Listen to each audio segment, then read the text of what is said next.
السلام عليكم. سوريا بتتحرر، سوريا بتتحرر. انا معاك. بشار الاسد قاتل، قتل اكتر من مليون سوري وهجر اكتر من 20 مليون سوري خارج البلاد. كل ده انا ما عنديش مشاكل فيه. بشار الاسد مجرم، بشار الاسد قاتل. بشار الاسد بقاله 24 سنة بيحكم سوريا. ايه اللي حصل دلوقتي؟ ده اللي انا واقف عنده. راجل بيحكم بلد بقالها 24 سنة وسوريا كبيرة وقوة عظيمة بصراحة وجيش قوي، يسقط في 5 ايام. انتوا ما فكرتوش يا جماعة في الموضوع ده؟ احنا زي النهارده الحد، زي النهارده الاسبوع اللي فات ما كانش في حاجة في سوريا خالص، وكان بشار الاسد قاعد وبيحكم وما كانش في اي مشاكل. 5 6 ايام يسقط حكم بقاله 24 سنة. هو ايه اللي حصل؟ لمجرد ان روسيا رفعت ايديها من ايه، من عن من ايه، بشار رفعت ايديها وقالوا اعملوا اللي انتوا عايزينه فيه. للدرجة دي الغرب، اذا كانت روسيا ولا امريكا ولا انجلترا ولا المانيا، للدرجة دي بيتحكموا فينا بالشكل ده؟ ايه ده؟ انا مش مصدق. 5 ايام يسقط حكم رئيس بقاله 24 سنة بيحكم؟ ازاي؟ ويقول لك خاف على مصر، خلي بالك من مصر. مصر ايه؟ مصر ايه؟ انا في سوريا. انا في اللي حصل في سوريا ده اللي ملوش اي تفسير ولا ليه اي منطق. دولة زي روسيا ترفع ايديها، الدولة تسقط؟ طب ازاي؟ 5 ايام سوريا تسقط في 5 ايام رئيس بقاله 24 سنة. ده بقاله سنة ولا 2 نجح مثلا في انتخابات فاكتشفوا ان هو ما بيعرفش يدير وقعوه. 24 سنة بشار الاسد بيحكم روسيا، يسقط في 5 ايام؟ انا بصراحة مش فاهم الموضوع ده. وما حدش كلمنا على مصر.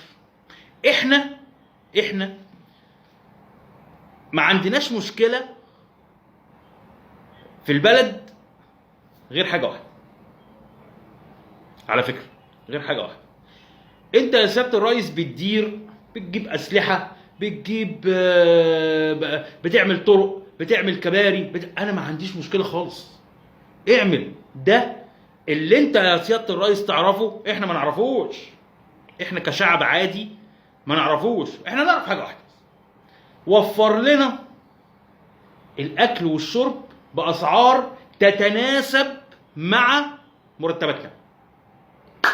بس على فكرة هي دي كل مشكلتي. اه والله. وعلى فكرة كل دي مشكلة معظم المصريين مش عايزين يعرفوا الايديولوجية اللي شغالة بيها الوزارة والتكنولوجيا اللي بتتطور والكباري اللي مش فارق معانا. احنا فارق معانا ان حضرتك توفر لنا الاكل والشرب والعيشة المناسبة والحياة المناسبة اللي بتتناسب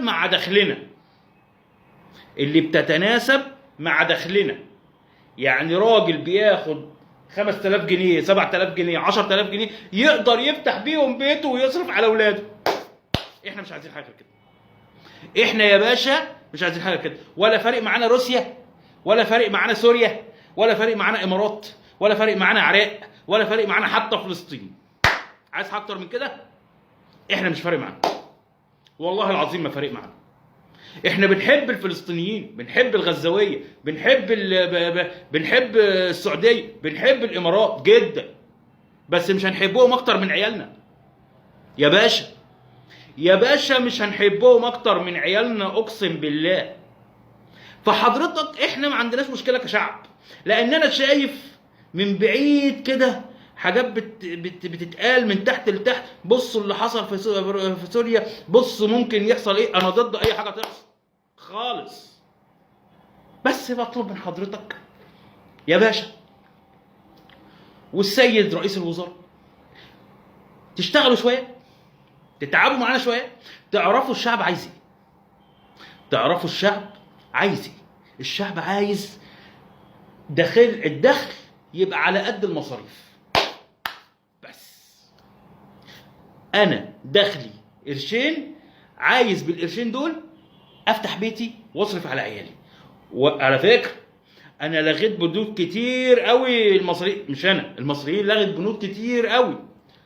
لحمه اللي هي مرتين في الاسبوع ما بقتش مرتين، فراخ مرتين في الاسبوع ما بقتش مرتين، خروج اتلغى، لبس جديد كل سنه ما بقاش موجود. احنا بنتكلم سيادتك في الاكل والشرب يا باشا، بنتكلم في الاكل والشرب. الدولار بقى ب 50 جنيه، لا يعنيني، بس ما يزيدش قدامه الاسعار.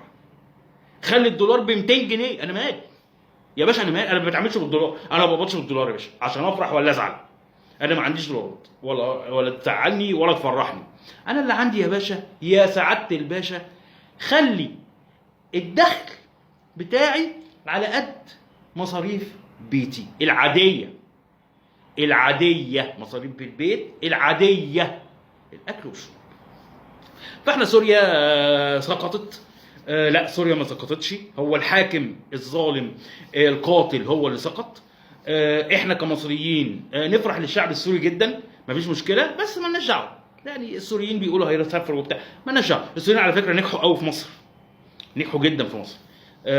ودي عايزه دراسه، دي لوحدها عايزه دراسه. كانوا جايين بفلوس وبتاع، بس احنا ما لناش دعوه بالكلام ده.